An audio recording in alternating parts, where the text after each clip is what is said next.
In previous videos, we looked at the best light wall colors as well as the best accent colors. So some gorgeous darker colors for your feature walls, your kitchen islands, your front doors, or even your whole room if you're so inclined.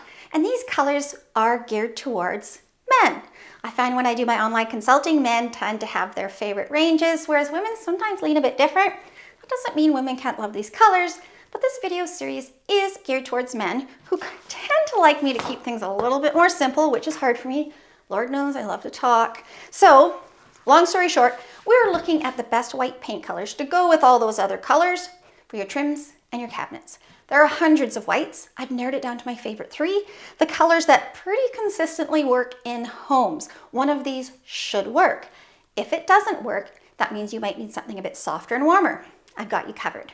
If it doesn't work, you might need something more cool and icy. I've got you covered. Don't worry. Just leave a note in the comment and I'll give you a suggestion. But I highly suggest you order these 3 from Samplize Peel and Stick. Keep your life simple. Don't order any others. Focus on these and see which one your interior finishes best respond to. Starting with Benjamin Moore Chantilly Lace.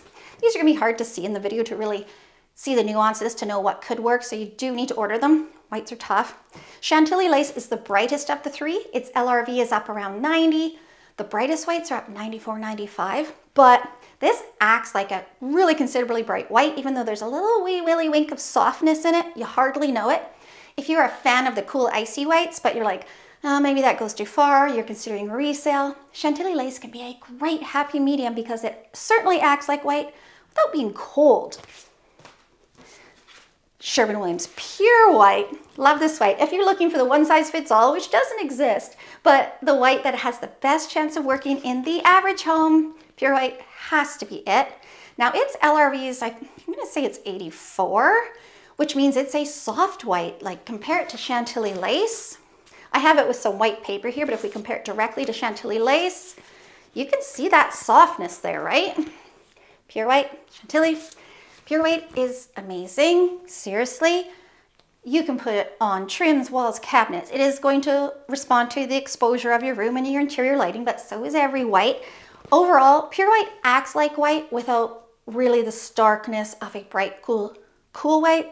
And it has that little bit of a softness. I say warmth lightly because it has very little yellow creamy warmth in it. It is awesome. And lastly, number 3, but my favorite, Benjamin Moore White Dove. Now this is on the softer, warmer end. I wouldn't go so far to say it's an overly creamy white, even though it seems like it when you can't compare it to plain white paper or to Chantilly Lace. But I find that a lot of the older homes, I mean, I say older lightly, I'm talking like 90s, 2000s, that kind of thing. They tend to suit a softer, warmer white. There are exceptions. If you've got a ton of cool gray finishes in your home or cool colors like cold blues, yeah, they might like Chantilly Lace or something cooler. But a lot of homes really love White Dove. I have it in my home. Mad love. If you need something softer and creamier, just let me know. But order these 3. Keep your life simple. Put it with your wall color options. Put it with your finishes, and you should find what you need.